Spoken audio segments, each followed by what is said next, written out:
Imagine uma estrutura maior que o Partenon de Atenas, com detalhes cirúrgicos e esculturas gigantescas de elefantes e deuses, e que foi totalmente esculpida a partir de uma única rocha sólida, sem tijolos, sem blocos, sem emendas. Muitos engenheiros modernos afirmam que, mesmo com a nossa tecnologia atual, guindastes e brocas de diamante, seria praticamente impossível replicar o templo de Kailasa, na Índia. E o maior detalhe, ele foi feito há mais de 1.200 anos. Como os antigos conseguiram cavar 400 mil toneladas de rocha pura usando apenas martelo e cinzel, seria pura genialidade humana. Ou existe algo a mais que a história não está nos contando? Se você é fascinado por mistérios da antiguidade e construções que desafiam a lógica, clique no botão de se inscrever agora mesmo e ative o sininho. Toda semana eu te levo para desvendar os maiores segredos do planeta. Já se inscreveu?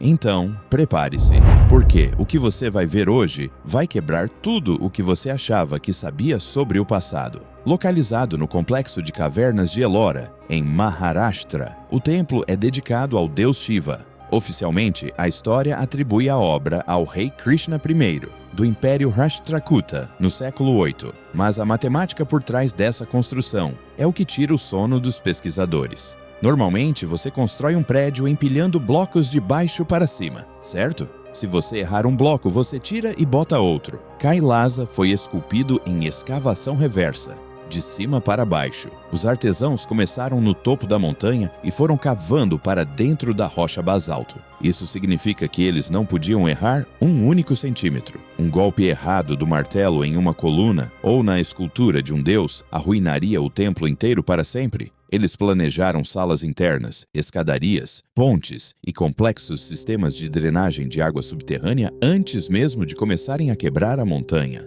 Vamos falar de números, e prometo que esses vão explodir a sua mente. Estima-se que mais de 400 mil toneladas de rocha foram removidas para criar o vão onde o templo repousa. Os relatos históricos dizem que o templo ficou pronto em cerca de 18 anos. Se fizermos as contas básicas de engenharia, para tirar 400 mil toneladas em 18 anos, os trabalhadores teriam que remover cerca de 60 toneladas de rocha por dia.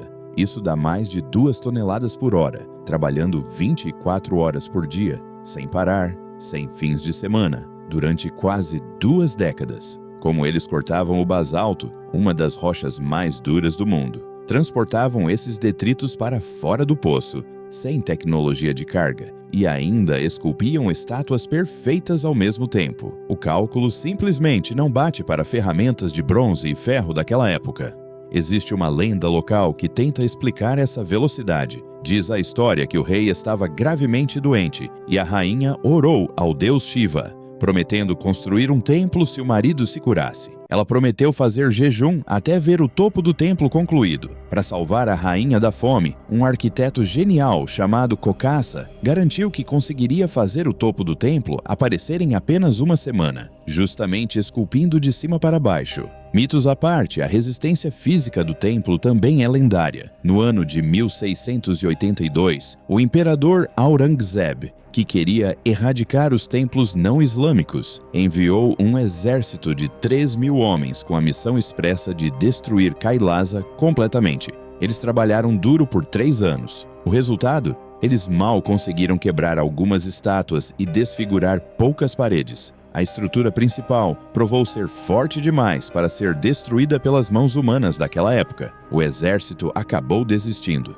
Seja fruto de uma engenharia humana perdida que hoje não conseguimos compreender, ou de segredos antigos que desapareceram com o tempo, o templo de Kailasa continua de pé, desafiando a nossa percepção sobre o passado. Ele prova que nossos ancestrais eram muito mais avançados do que os livros de história costumam admitir. Mas, e você? Acha que tudo foi feito apenas com força de vontade, martelo e cinzel? Ou existia alguma tecnologia oculta envolvida? Deixe o seu comentário aqui embaixo. Eu quero muito saber a sua opinião. Não esqueça de deixar o seu like se curtiu essa jornada e compartilhe esse vídeo com aquele seu amigo que ama mistérios. Um grande abraço e até o próximo vídeo.